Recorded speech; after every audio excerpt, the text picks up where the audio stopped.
Right, okay guys, welcome to another video, and again I am joined by my mate, Mr. Lukozer. Good evening, Squire. Hello, I'm back again. I'm How sure the bloody people hell must are you? be. You alright? Well, I'm okay. Not feeling my best, but then I wasn't feeling my best last time we did one of these, and I managed to soldier on.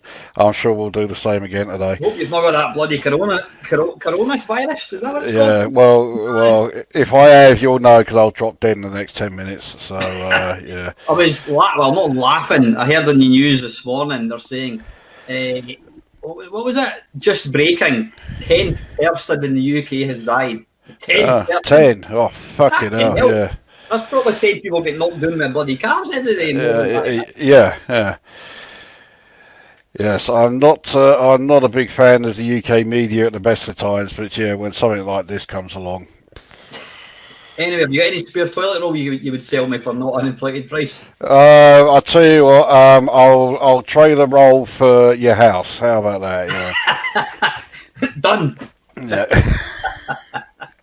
Anyway, we digress. Good evening, or I don't know why I say good evening or whatever, because this could be getting watched 10 years from now after I've kicked the bucket.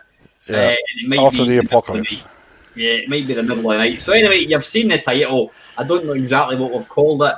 I think I've called it 10 of the worst sports games on the 8 and 16-bit home computers ever. Something like that. Yeah. Basically 10 pitch computer games. Yeah, so it's 10 more shit games that we're going to tear apart. I've got to add something here, and this is something that I have kept quiet, even from you, which is I'm not actually the biggest fan of sports games in general, and so it means that a game has to be pretty fucking impressive for me to want to play it. So although we did eventually get down to 10, I could have listed about 10,000 that I can't stand. Yeah, you know what's interesting though? I'm not a football fan.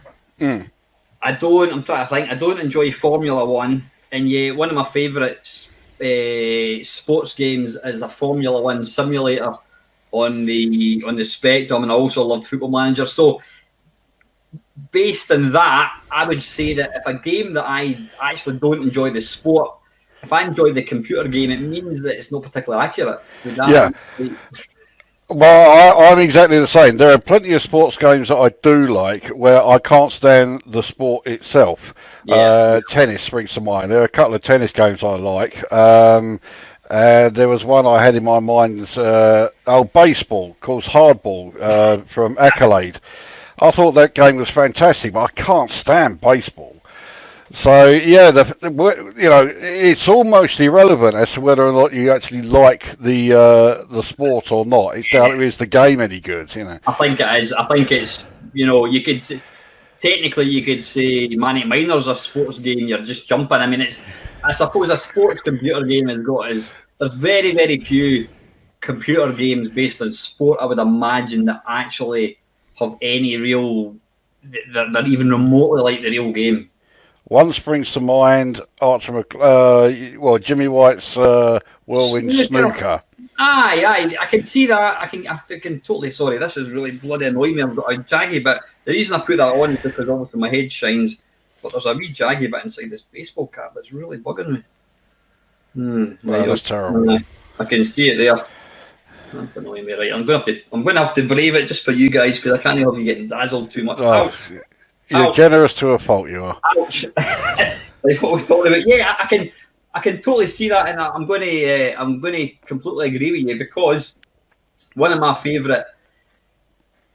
favouriteest sports games is Virtual Pool. Have you ever played Virtual Pool? I've seen it. I've never actually played it. Never played it. It is utterly fantastic, and I don't know why it never really got the sort of the following that it deserves.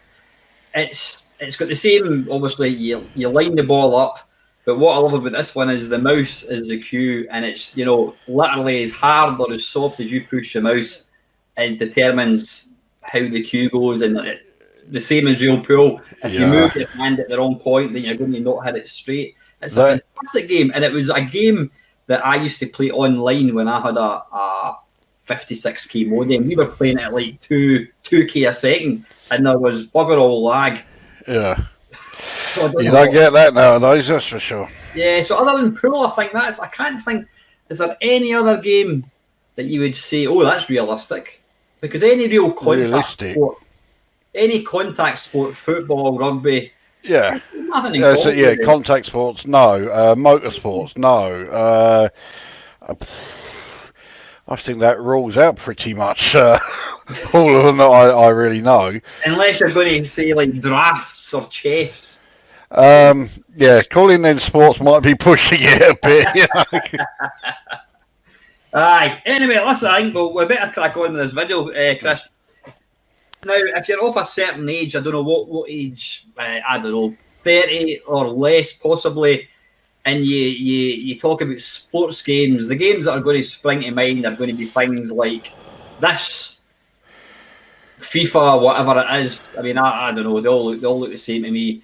What other fancy dancy graphic sports games? You've got your Tiger Woods. Is it still Tiger Woods Golf, or is I assume it is. He seems to be the only name. Well, he's the only name I remember. Oh, who's that Irish cunt who also plays it? I don't know. Is it Rory McIlroy Golf? That's it. Yeah. I don't know if there's a game from him. But yeah, you know, sports games nowadays, they look. You've almost got to kind of squint your eyes. I think the only thing that I would say, I don't know why, but I was watching. It popped up on my YouTube thing.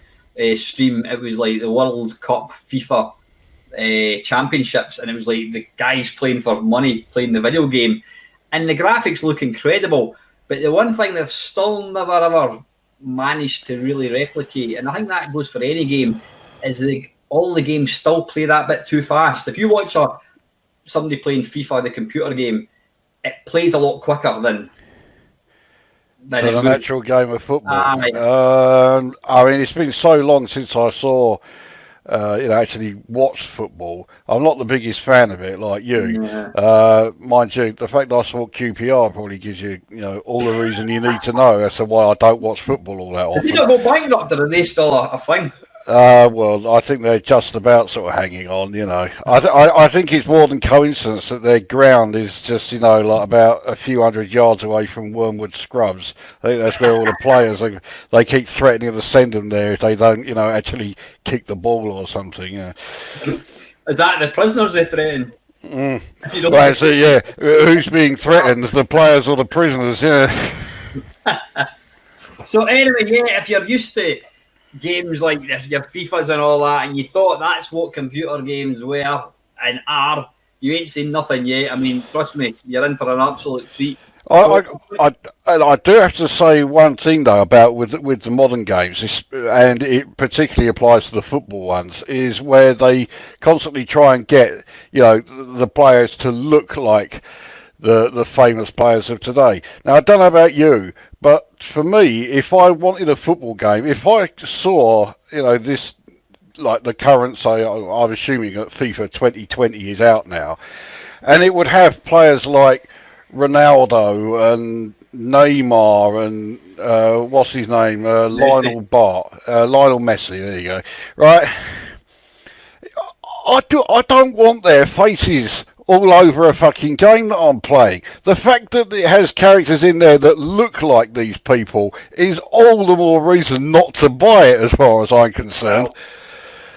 And I think it's the flip side of that. That's exactly the reason they do it, because kids want to have the up-to-date version. Oh yeah, that's exactly why they do it. And a lot of the time, that's the only thing that's changed. Yeah, you go into, you buy. I mean, I think they're always ahead of the actual time. So it's probably FIFA 21 or something that's out at the moment. You can probably go into CEX and pick up FIFA 20 for like £2. I'd rather flush it down the cars, to be honest. I would rather play V than bloody play that. But anyway, yeah. That's a fine choice, actually. I don't know what you're talking about. Right, anyway, without much further ado, let us crack on with Lukozer and myself's 10 of the worst sports games. Or should I be arrogant and say these are the definitive 10 worst? Or would you say there's probably others Some may disagree, but no, for me, this is the definitive list. Yeah, we'll go for the definitive list. Yeah. Yeah. If you like any of these games, then you need to go and take up throwing or knitting. So let's crack on. Right. Hopefully this is going to work. There we go. Now, yeah, what did I call it? 10 of the worst sports games on 8 or 16-bit computer. Yeah. A very spot-on title. No, I think I've kind of slightly overdone the time it takes to actually. Well, it gives us time to at least sort of warm up number 10. Here it comes. There we go. I've got no idea. I can't even remember what it is. So number 10 will determine who's going to kick off. I've got the list in front of us. Right, I need to kick off with this one. Wimbledon by Merlin Software in the Commodore 64. Now, I was never a big tennis fan. I mean, I've never really played tennis other than hitting a ball against the garage door back in the day. But I remember buying this. It was in one of these big plasticky cases. And I thought, oh, that looks really, really nice. Until you try and actually play the game. Yeah.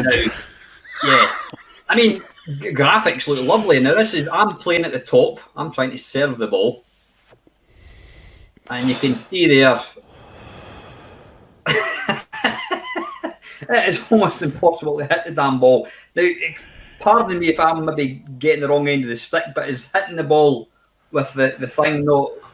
Well, hey, there we go. Yeah, it looks like you got it on the second attempt, but you didn't manage to hit it over the nets. Yeah, you don't see that happening at Wimbledon very often. I mean, I'm with you. I'm not a tennis fan, but I have played a couple of tennis games that I think are all right. Needless to say, this wasn't one of them. Well, I played this one. This was the first tennis game I ever played, and I just thought it looks awesome. I think I got that after the international soccer, and I thought, it looks like it's been kind of programmed. I know it's not, but it looks like the same graphics. And then I saw my mate's match point on the Spectrum, and I have to say that pisses all over this. It doesn't look like it's very hard, no. I mean, if you overlook the not so small detail that it crawls along, I mean, it is painfully slow. But clearly, it needs to be painfully slow in order to actually try playing the fucking thing. Well, what's there, I've yet to actually hit the ball into the correct segment. Now, one glaring thing which I've just noticed and I've forgotten about, this, you cannot, it's 2-player only. So there isn't even the option for... Oh, okay. No, it's 2-player only. Now, you'll be thinking to yourself, hang on, Meister, how come both players are working? It's because I've actually set up the same joystick for... you'll notice when I move one player... Yeah, the second... Yeah, I had noticed that. Yeah. I didn't know that it was only a 2-player game, because I saw that and I thought, hang on, has he fucked up here or something? Yeah, only 2-player. That was promising. I mean, I've got to say, it does get a bonus point for the detail in the ball. The ball does actually resemble a tennis ball, although I think the perspective, I don't think does it get smaller as it gets further away? It doesn't look like it. It just looks like the shadow moves. Yeah. So, I mean, you're clearly clutching at straws if the positive that you can say about the game is the fact that a tennis ball actually resembles a tennis ball. Yeah. But yeah, it's utterly broken. I mean, I paid good money for this, and I think the reason I stopped playing it is, well, I couldn't physically hit the ball, and secondly, the fact that it requires 2 people to play it. I mean, tennis is quite clearly it requires an opponent. So to release a game whereby you need to have a second player, yeah, was that just a laziness on the? Oh yeah, that definitely is. Well, hey, if I'm not mistaken, oh my God! You actually, not only did you hit it into the right place, you actually managed to hit the ball back, and another time. Fucking a real sort of rally here. Oh well, it was nice while it lasted.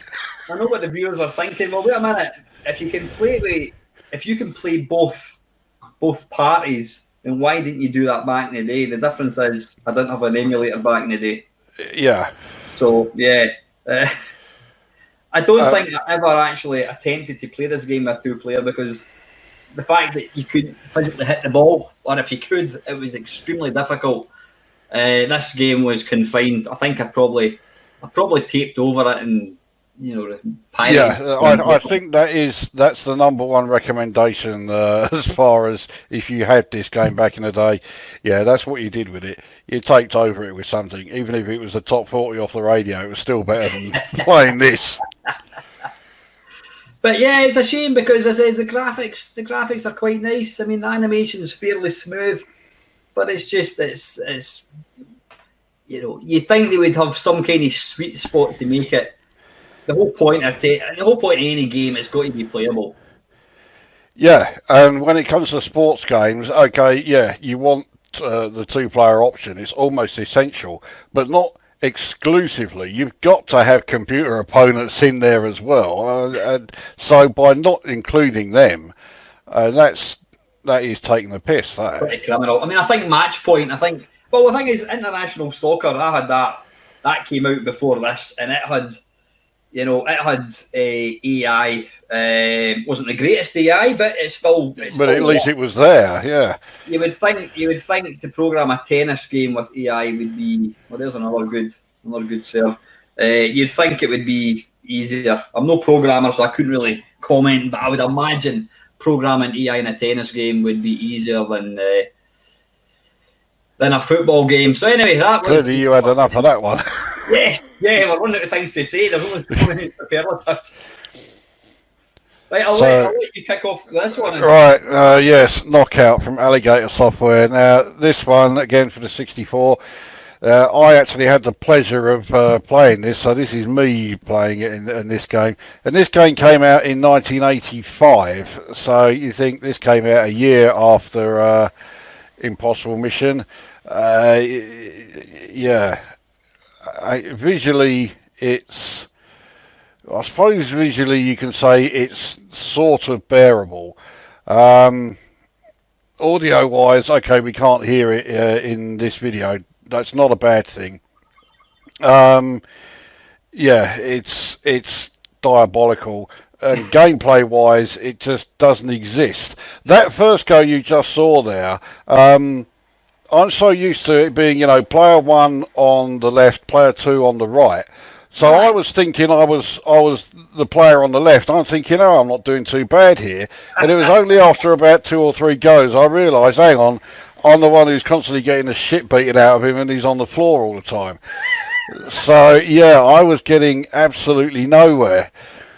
The most irritating thing about the game by a mile is that every time the fight's over, whether you win or lose, you get this long old scrolling message going across the top, and you cannot skip it at all.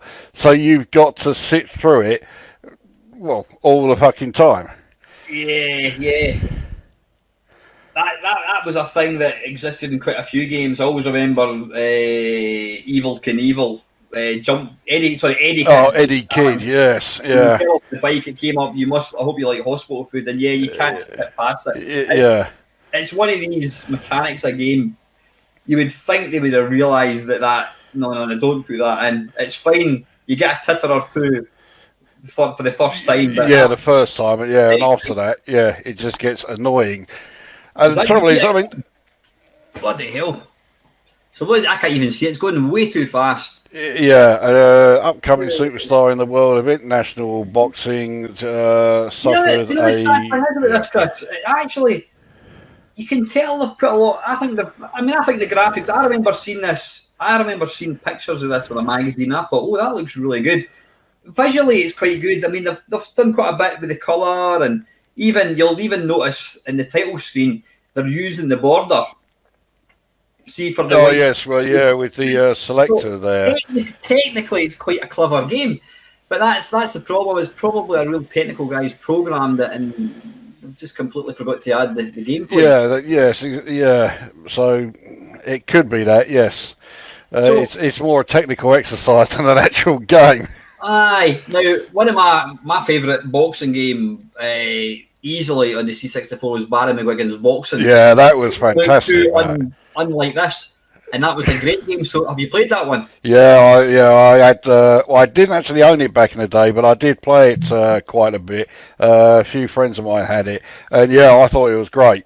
It's by far the best boxing game on the 64. What differs from this one from Barry McGuigan's then? Is it lackey moves? Is it? It could well be, Zach. I know you had quite a few different. Like punches that you could throw in that one, whereas with this, no, it's just like 2 or 3. I fucking hell. Yeah, that one ended quite quickly. Number 9 was knockout, and that was pish. Right. Well, fuck. This is yeah. Super Bowl by Ocean Software again. This is on the C64. I've never played this, Chris. I remember rightly. This got a zap. Sizzler, I think. It got a sizzler, yeah. It got 90%. So look tell me, why should this have a deserved place on this video? Well, look at it. Right. The playing area is only half the screen. The other half is taken up with this menu. There's no way it needed to take up all this space. It also gives you like this dot matrix style sort of replay and everything. But in the actual playing area, you're moving dots. The ball is about, the size of about 5 players. And it just looks awful. It has all the quality visually of a cassette 50 game. And, I mean, the thing is also, while you're playing it, you soon realise that gameplay-wise, it has all the quality of a cassette 50 game. The gameplay is minimal. I mean, it probably doesn't help that I don't really know a lot about American football, other than it's played by unfit fat cunts like me, and it is one of the most boring sports to have ever existed. People say cricket is boring. Take it, trust me. This American football makes cricket look like edge of the seat stuff from start to finish. So it's a dreadful sport, and it's a fucking awful game. I mean, look at this. There you go. I'm just running around, and there you go. Make it all the way to the top there. And was that you? That ball was you? Yeah, that was me. Right. So yeah, I just ran, about half the length of the field, and got a try. So, wait, would you say is this a crap game because you don't understand American football, or is it just because it's a crap interpretation of it? I mean, I was actually trying to play John Madden's football on the Mega Drive yesterday, and I had no idea what I was doing, but it was still good fun because you've got the lovely graphics, whereas this has nothing. Yeah, that's it. I mean, there are plenty of sports games where the game can still be enjoyable, even if you're not a fan of the sport, and even if you're not that up on the rules of the sport. But in those games, you're doing more than moving dots around on half the screen. So, it's a combination of the fact that it is a truly awful sport, but also it's a truly awful game of the sport. Just look at the thing. Yeah, if you were to take away the sort of the fancy kind of bit at the side, which is just like eye candy, it really serves no purpose. Well, it does serve a purpose, but it actually looks like the right hand side of the screen actually looks like looking at a cockpit of a fighting game on a plane or something. I mean, it's the radar type thing. Yeah, everything's just appearing as like this tiny little blip there. I mean, I suppose I'm trying to kind of defend it here, and I don't mean that, but perhaps the C64 wasn't powerful enough to actually display. I don't know how many players there are in an American football team, so that's why they went for the dots. But then, if I remember rightly, was on 4th and inches. Well, no, I've never played that one, but there was On Sports Football by Activision. Yeah. Very, very early American football game. Now they had, I think it was like 5 players, but they were actually proper big sprites. Yeah, exactly. They weren't dots. So I think the whole thing of just making them dots on half the screen. It just seems staggeringly lazy.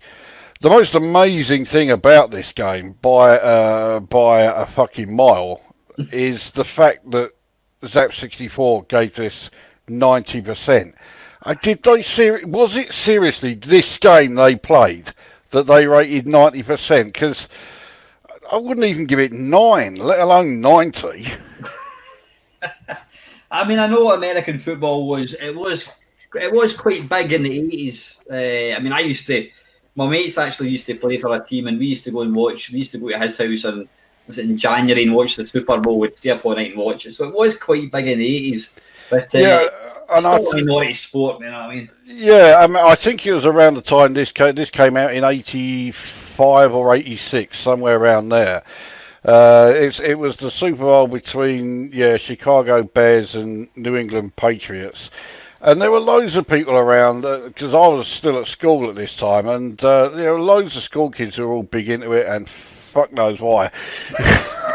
Anyway, I think we've described why that is shit on the on this video.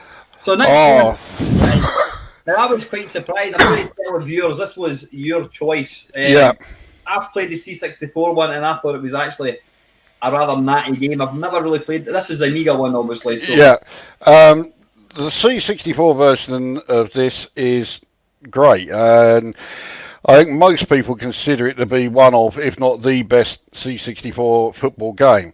The Amiga version is as shit as the 64 version is good. It is just, you cannot believe it is the same game. Like visually, I suppose it looks okay. In terms of audio, it has some of the most horrific sounds that the Amiga has ever produced. The audio is just, if you've not heard it, you don't want to. It is atrocious. What way? Like just like inappropriate? It has just some of the worst music you have ever heard. Most of the game is played in total silence until the referee's whistle goes, at which point it perforates your eardrums. So it's from one extreme to the other. See, at this point here on the title page, you would now have this unbearable bloody music constantly playing. Then it stops, and then it goes to total silence. If the ball sticks to your feet like glue, so there's no skill when it comes to like running around with dribbling and taking the ball wherever. It's always going to be there. The other team will constantly be trying to tackle you, but it's always the sliding tackle, and that's the only way they can get the ball off you. So if you carry on running in the direction that they have slid in, you will always get the ball back. So tackling is ridiculous. There's not the same, or was that executed better then? On the 64? Yeah. Everything about the game was executed better on the 64. I can't remember actually if the 64 had the replays like this. It did. It had the replay. Okay. That was actually really impressive. Yeah, that was the famous banana shot. Yeah.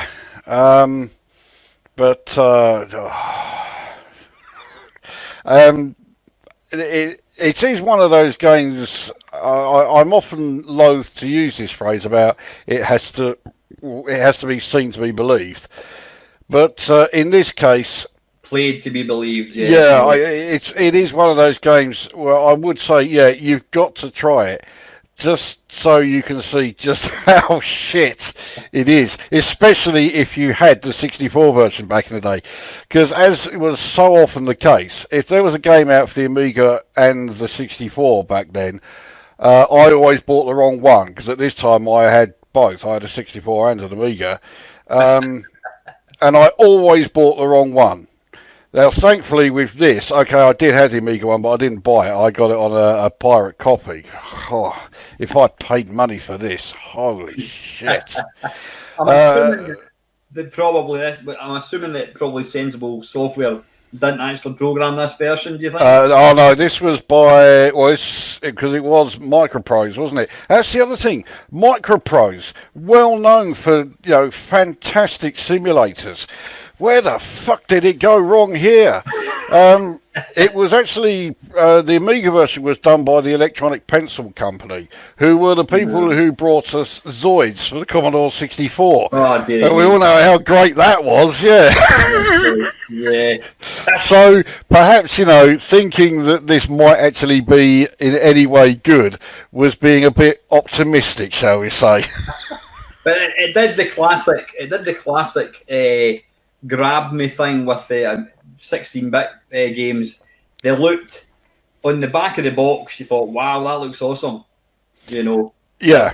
Most of the early 16-bit games looked amazing. You bought it on the basis of that. Street Fighter, Turbo Cup, crazy car, bloody hell!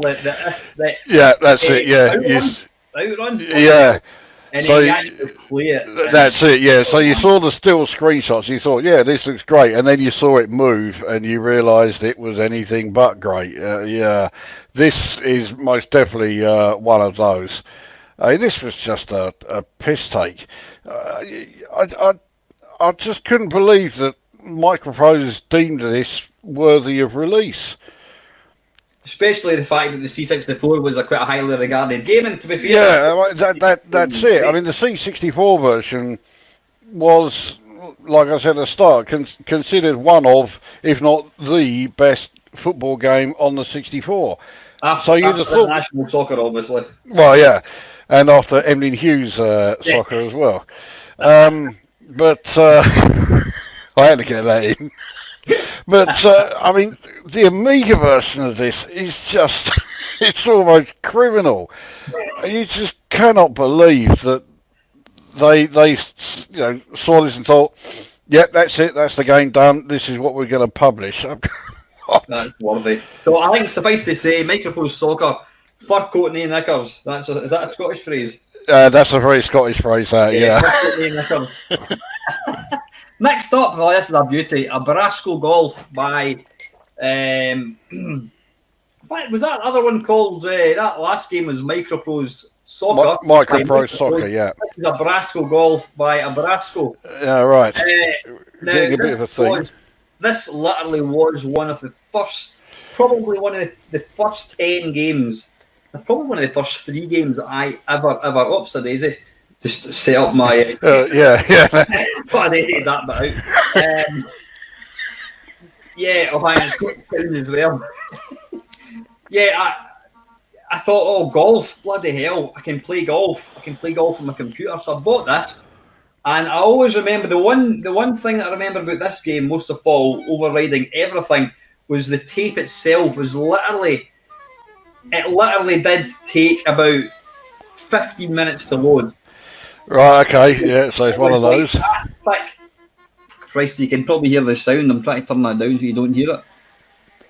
Can you actually listen? I'm just going to turn this up for a second. Can you hear that? Unfortunately, yes.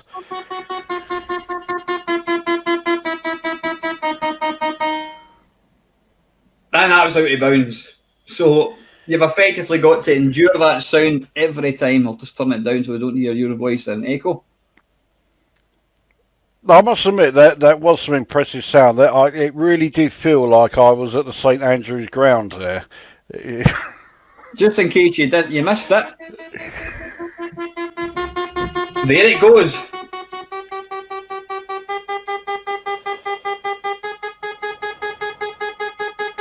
Why is your golf ball black?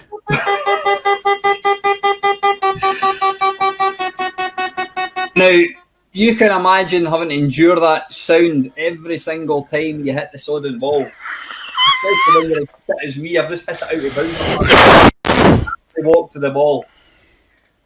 Now, you can see there the actual interface. I mean, you've got, I think it does use the joystick. But I mean, it's written in BASIC. It's a basic game. Yeah, you can tell. Yeah, it did cost. I think it This is sad. I mean, I'm sure it was something like £7.99, which back in 1983 was a fair bit of money. Yeah, that's a full price game in '83. You know, I mean, the game that came out after this, I think Nick Faldo's Golf that came out, which I had no interest. Just in case you missed it.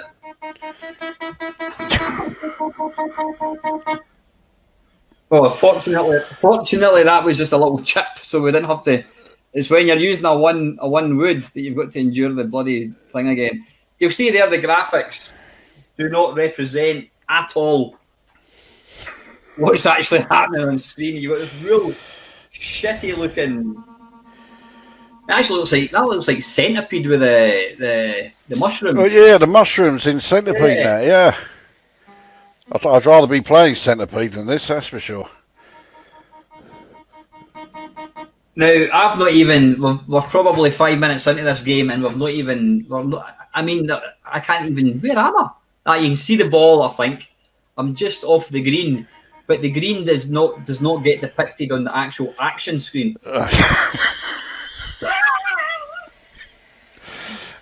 Fucking hell. I can't actually see where the green is. Oh, hang on. Is the green that... Now, yes, the dark green circle. You'll notice here, see the bit that's changing? You've got to set that to the actual angle, so 180 degrees. So it doesn't allow joystick. You have to you've physically got to know your geometry, and you've got to work out. So if you want to hit it to the left down the way, you'd have to hit it about 210 degrees, which... When you consider this was, I mean, you can see I'm going back and forward. Yeah. Trying to get on the green. If you were a kid, which I was when this came out, you're having to work out. Why couldn't you have had an arrow, or why couldn't you have? I don't know. I'm sure they could have. I'm sure they could have put like just a little arrow pointing in the direction it's going in, rather than just the numbers. So we're up to 13 shots, and I'm still looking at that. Yeah, there we go. There we go. Now, you're on the green and 13. That's some going. Again, you've got to do the distance with changing the number, and then you've got to do the direction. Has got to be an angle. So you're looking at 45, 40, 42 degrees maybe? Hang on, right. So the hole is the white, and there you go. I'm talking rubbish. I'm mistaken. Imagine mistaking the white hole for the white golf ball. Yeah. God. Shot. That will be shot 15. So what degrees we're looking at here? About 102. 200 maybe? Yeah, about 220, 230. So if you didn't stick in at school and you were shit at geography, pathetic apparently. Yeah. So you're only 11 shots over par. There you go. It's no wonder you gave up after one hole. I'm just going to leave it at that. Yeah, that was a practical golf. Just think they're all going to get worse. If you think there's a lot of hanging about in that game, this is Jack Charlton's. Now, watch this title screen, because see the flashing graphics at the top? That is the most impressive thing you're ever going to see. And this is at number 5, so we've got 4 that are worse than this. Now, you can see there, it's initialising. In other words, you've got to sit and wait for this. Now, I did actually cut this probably in quarter. So it's initialising. Obviously, it's because it's going to be producing a lot of fancy graphics, etc. So it looks like it's using UDGs. Is that what the rendering is there for? Well, yeah, but look at the Jack Charlton's, but that's impressive. I mean, that is. I think. What are you complaining about?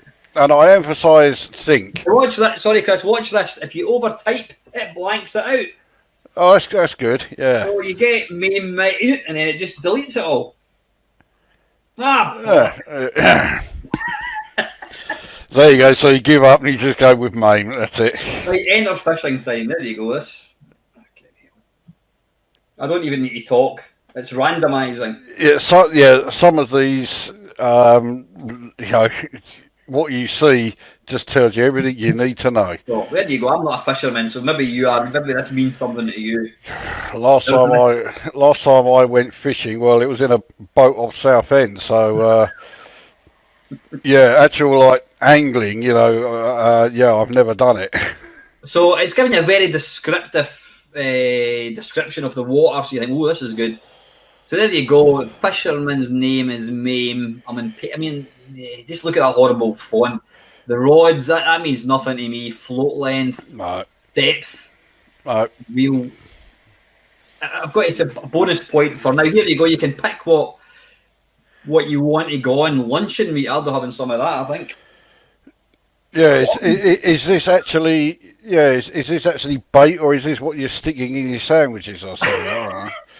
So you've got to basically pick all these different options. I've got no idea. I'm going for whatever. Strong's got to be good. So here we go. Now we've to all sit around the computer with all hands at the edge of the table.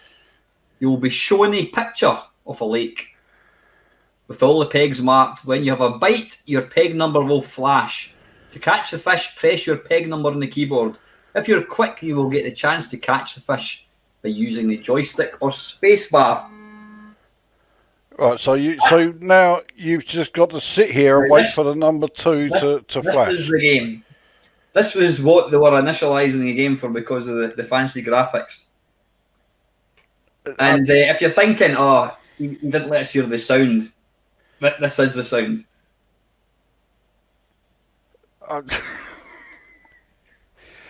when did this come out? I think it came out in 1985, I think. Oh, okay. I thought it was something like maybe 83 or 4. It's not crashed, by the way. There you go. 2's flashing. Right, there you go. Right, here we go. Look at the graphics. High res mixed with blockiness, so I need to press the space bar. Arse. Apparently, you bollocks that up by the looks of it. And that's it, and now it's back to waiting again. I mean, the actual image sort of looks okay, I guess. But I think they've taken that direct from World Games, actually. I think they have the skiing event. It's like they started on the mountains and they thought, fuck it, just put any fish in at the bottom.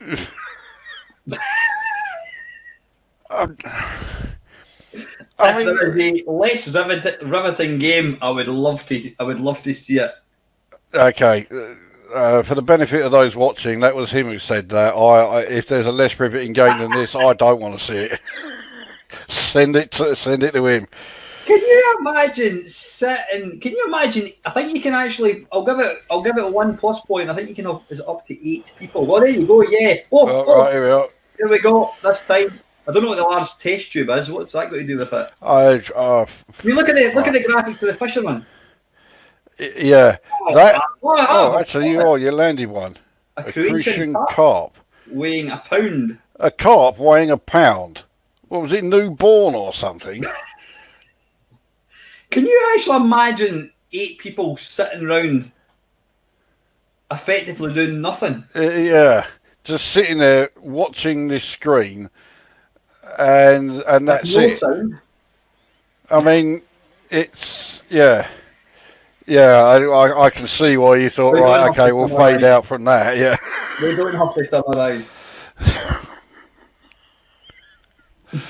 Oh, fucking hell! And then it gets worse. Kenny leads soccer by impressions again on the C64. Right, Mr. Lukozer, you can. Yes. Now, as you can perhaps tell from the 2 team names, this was one of my videos, and this game deservedly got its spot in the shit game database on my channel.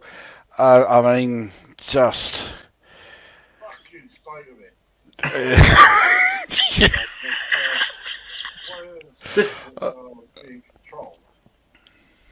2 seconds, Chris. Hang on, 2 seconds. I just need to turn the sound down. Okay, right. There we go. You know what my fantastic voiceover is. But I mean, it's even more painful to play it than it is to actually watch it. So you saw that I just walked the ball into the net there. I mean, whereas with micropro soccer, the ball sort of like sticks to your feet like glue. In this, the ball is just nowhere near. You're never in control of it at any point. But despite that, you can still run, pretty much the length of the field and almost walk it into the opponent's goal. You cannot kick the ball in diagonals in any way, shape or form. No, can't kick it in diagonals at all. Up, down, left and right, yeah. Yeah, and even kicking it up or down is, it's a bit of a sort of lottery as to whether or not they'll actually do that. You can see the inverted crosses there indicating the players, but that will change at almost any time. It never actually gives you control of the logical players. You see there, I was right behind the blue player who had the ball, and then it switched me to someone who was way off somewhere else. The sound. Oh, here we go. So we're now trying to do a goal kick, but notice there are two opposing players actually standing in the goal, in the goal itself. One is standing, right beside the goalkeeper, so far offside. So in the end, the goalkeeper just says, right, I'm not going to kick the ball. He's just going to dribble it all the way down the end of the field. This is you controlling him. This was me with the goalkeeper. So I've now got my goalie down the other end of the field.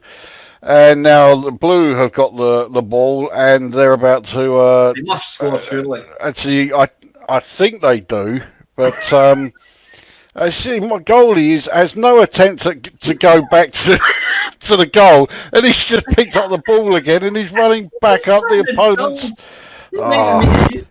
Jesus. It's excruciating, and that was my goalkeeper getting in the way of my outfield player there. So he's got to score. He's got to score. No, he missed. Did he score there? No, he missed. An open goal. Open goal, but he was like less than. I think he was only about 4 yards away from it, and he missed. So this is me, I think, trying to. This was me trying to.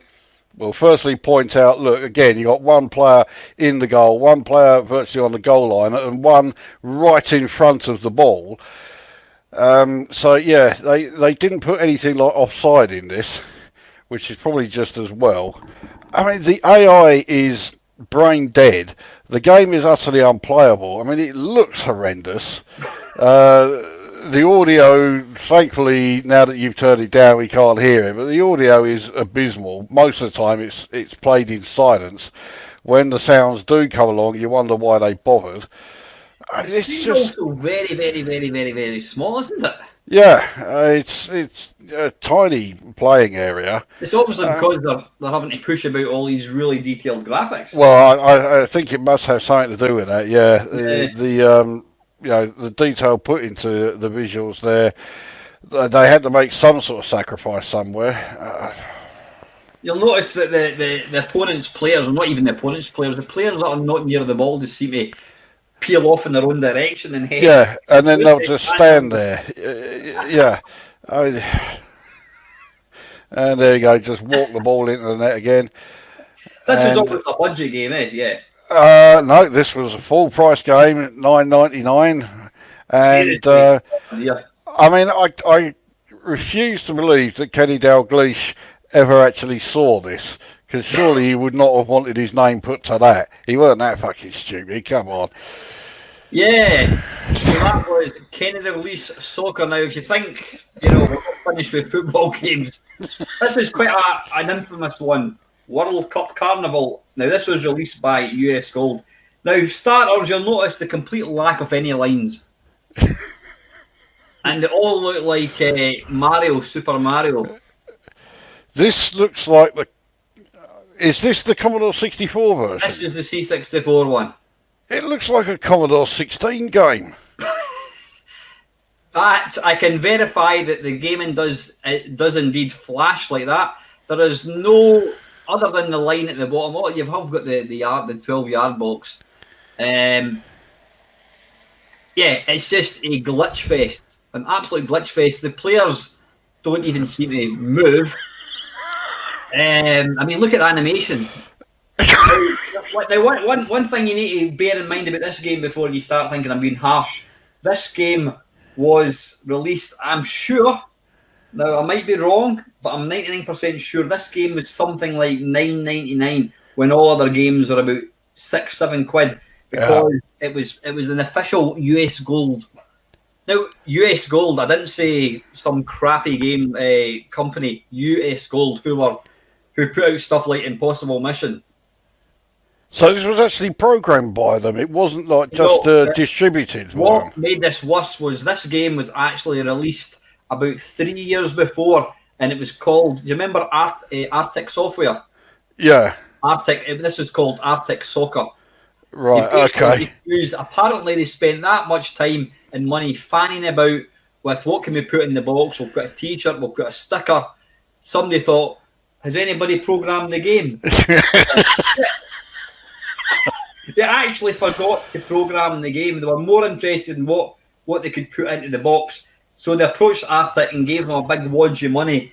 And if you look at Arctic Soccer, you'll see it's the same game. I think they might have changed. In fact, is there any? I can't even see what the.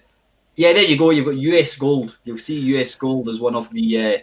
Right, so that's there instead of Arctic Software, and that's it. I mean, look at the game. Look at the game here. This is basically a 1983 game that was repackaged and resold in '86. Look at the glitch. The glitch. Oh, so the game glitches so much to the point that the ball disappears when a player walks past it. And I always thought this was a Commodore 16 game because I remember seeing it. I remember the audio as well, and I just thought, yeah, this has to be a Commodore 16 game. I can't believe this is a 64 version. When you consider that international soccer was probably 2 years before this. Yeah. This is like, I'm sorry, but it makes Kenny Dalglish look like bloody FIFA in 2000. It does. This. I mean, okay, I stand by the fact that Kenny Dalglish is a shit game, but this takes it to a new level. It really. Yeah, I think if Kenny Dalglish's Sunday Pub League, this has got to be Premier League Serie A or Serie A shit game. Yeah, yes. And there are people watching this thinking, hang on, this is only number 2. What the fuck is still to come? No, this is number 3. Is this 3? Oh, yes, it is. Yes, okay, right, yeah. So there's 2 games worse than this. Like, nobody's moving. There's only 2. There only appears to be 2 players. So the player that you have who's got the ball and one other opponent is moving. Everyone else standing totally stationary. Now the thing is, I remember the 1986 World Cup, and I don't know if it's just my imagination playing tricks on me, but I don't remember seeing that happening very often in many games I saw. Now, he comes away from the other side of the pitch to take. What the hell was that? Was that a corner? Sorry, was it a corner? But it hit. Oh, here we go. Right. So, I don't know. And But, there's not even any bloody lines. Where are the lines? Even Football Manager had lines. Yes, a game programmed in '82, entirely in BASIC, and this is painful stuff. It really is. World Cup Carnival. Yeah. Dearie me. Yeah. I know that's one of the famous ones, but it's rightly deserved. That is. 1986. Yeah. That is horrendous stuff. Say no more. So. Right. Oh, fuck. Right, so we're on to World Cup Cricket. Actually, that's not the full title. It was called something like World Cup Cricket Masters. There we so go. They weren't even. Mr. Hayes wasn't even consistent with his name. Yes, yeah. Now, okay, I am a huge cricket fan. I know you're not a cricket fan. I don't understand cricket. Right. Now, here's the thing. Maybe it is because I am a big cricket fan. To me, the game is very simple. I've also just noticed that video there shows that this game was bought in Southend. Well, in fact, it was bought about 200 yards away from where I live. Really? Yeah. That actually shows you where it was purchased from. Okay, now, in the video, this isn't me playing this. In this video, it has it down as a public domain game. It wasn't. It was actually released commercially. And it was 25 quid when this game came out. Now, as I was saying, one of the things about cricket is, to me, it's a very simple game. This actual, I'll call it a simulation for lack of a better word. It makes it look like you need a master's degree in sort of mathematics and engineering just to be able to play the fucking thing. I didn't have this back in the day, but a friend of mine got it. And I'm not exaggerating. The instructions came on one sheet of paper, and that sheet was the size of this fag packet. That was the entire instructions. It didn't tell you a fucking thing. And as you can perhaps see from this video that's going on here, this person playing it has no idea what he's doing, which is a perfect representation of what it was like for everybody who got this game. You just had no idea. It was totally counterintuitive. There was nothing there that sort of like was in any way clear as to how you're actually meant to be playing this fucking thing. But the thing that really did sort of stand out about it was when you did eventually start playing. So I only ever played it once, and my mate who bought this only ever played it once. And so we had this two-player game. He was batting, I was bowling. So I came in, bowled the first delivery, and it shouted out LBW, so the player was out. It was like, okay, I don't know what I did to get an LBW, but second time, I bowled again. He did not even touch the joystick. He didn't move anything. He was given out LBW again. So 2 wickets down already. And we were both thinking, hang on, this isn't right. Okay, so we tried something else. We tried for the third delivery, just the third delivery of this, one day match. Came in, bowled. As soon as the ball left the bowler's hand, he pressed the fire button, so the ball was nowhere near the batsman, and again, out LBW.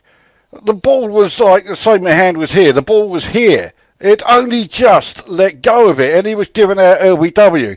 At that point, it was like, okay, control Amiga, out came the disc.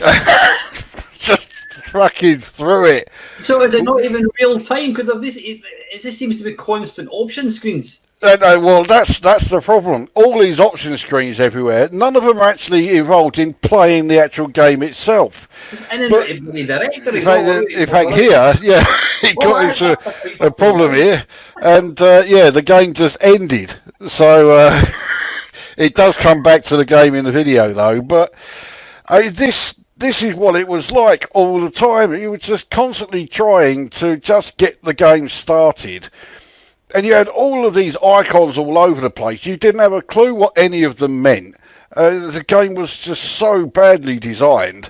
It is completely unplayable.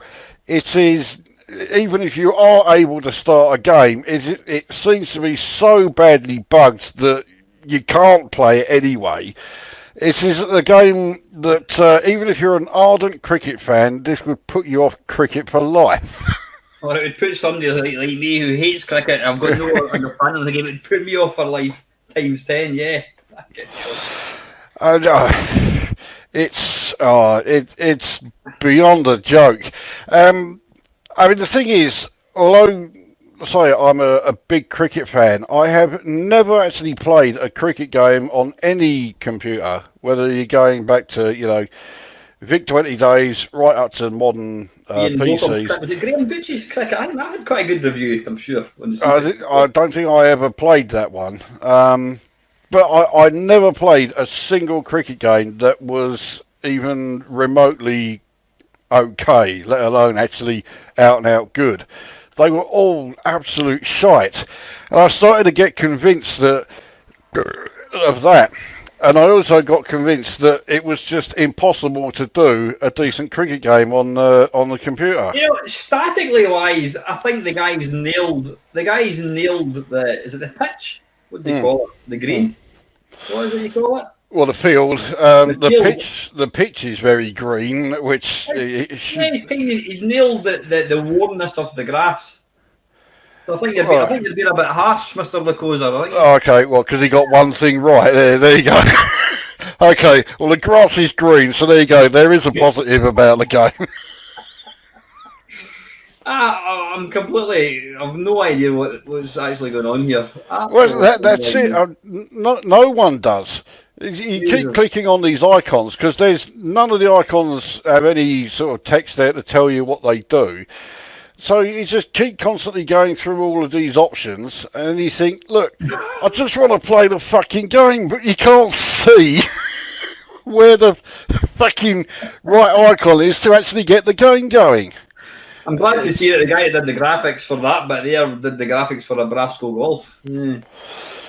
Okay, I think this is something like an Amiga cricket version of Nebraska Golf, and the person playing this in this video, he has far more patience than anybody else alive. Everyone else would have just given up with it, just like you did at that point there. So, what is our number one worst game ever? Yep, it's Snooker by Vision Software Factory on the C64. Again, I bought this game now. Snooker was one of, along with things like, I can't remember what it's called, Snooker was one of the first it was one of the most popular sports games to kind of be ported to home computers. And, ordinarily, it could have lended itself pretty well. I mean, I had a great game called Hustler on the C64, and it was a good game, and I thought, Snooker, bloody hell, that looks great, you can play the full game. And then, well, the first thing that with this game is there's no AI, it's only two-player. Two-player only, yeah. Now, if I remember rightly, you set the power. You hold the fire button in to set the power. I can't remember how you do the spin, but this is. I mean, I'll give it a bonus point. It's got the full table on the screen. It's got 15 reds. To line up, you obviously position the crosshair. You hold down the fire button. Now, if you look very, very carefully, you'll notice that in some cases the balls move, but they don't actually come in contact with other balls, and yet they've all got like this big invisible ball around them. Yeah. Now it's almost impossible to get the right angle. Now that should cut that ball into the bottom pocket, bottom right. And you missed the red. It went off at some ridiculous angle. And what happens as well is the ball you'll hit it at a certain speed, and it will increase. It doesn't the speed that you set it to doesn't. You can hit the white ball at a certain speed, and then the ball it hits goes off at an even quicker speed. So so this is a setup. I think the physics in this game is a little bit off. Here we go. And, now, I think if you've ever played Marble Madness, you might remember there's a level where there's like hoovers. Yes. I think in Marble Madness they blow. All the pockets of hoovers, they suck. So if you even go near a pocket, it just sucks it in. So you're saying that the pockets in this game suck your balls? They do. I didn't say that. You did. Yeah, okay. Yeah. So let's have a look. Let's see. I mean, never mind. The whole game sucks balls, really, doesn't it? You know? And I actually remember playing this on a black and white TV. Oh, is that going to go in? No, I could be picky and say that the balls. See, I mean, the blue ball. Yeah, it was nowhere near the pocket. I mean, the pockets look enormous, but it was nowhere near it. Now, just pay particular attention to where that crosshair goes, and you'll see that the white ball does not hit. No, okay, I don't know if I don't think that's lined up.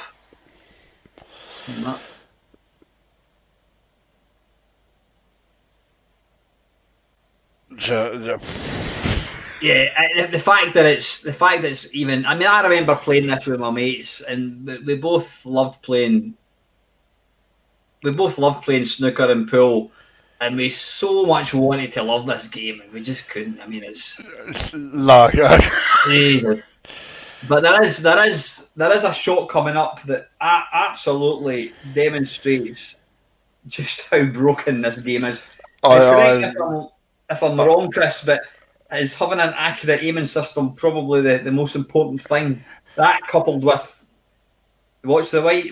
No, I thought the red was going to get sucked in. Would that not be the two most important things? It's got to be accurate, and the physics have got to be right. Yeah, I don't think you're asking too much there to expect that from a snooker game. I know what's coming up here. Yeah.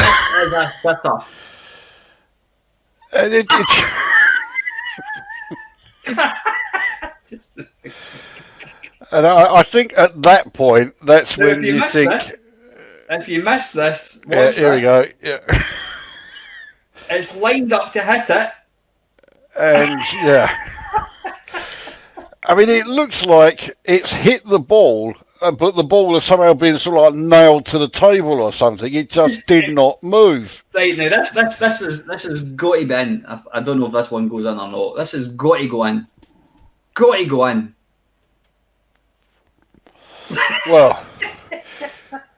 Well, you did predict that the ball would go in, so, you know. Okay, not that way. Yeah. So. I mean, that game is just beyond laughable. Surely at some point, whoever it was who was programming that must have looked at it and thought, you know what, this wasn't a good idea. Maybe I should just, shelve this thing. The thing I always remember the cassette cover actually had a kind of guy queuing up, and it looked really exciting. It looked kind of quite futuristic, but dearie me. So anyway, listen, that's our top 10 worst sports games ever. I'm sure there's probably enough mileage in this for a sequel at some point. Would you imagine? I think so. I mean, there are plenty of sports games out there that are very deserving of any helping of bile we happen to have at hand. I mean, I know after seeing that, you may think, well, sports games can't get much worse, if at all worse. Yeah, they can. Yeah. So the next time you complain about your the pool game on your mobile phone, just think back to this video. Yeah. What pioneers of the computer industry had to endure back in the day, and we paid £8 for them. So yeah, full price games. None of those games were budget releases. They were all full price. I mean, that's just the what do you call it? The World Cup Carnival. I think that was like £10. And it came out in 1986, which was after Uridium, Whizball, Impossible Mission. Yeah. Frankie Goes to Hollywood. I'm convinced.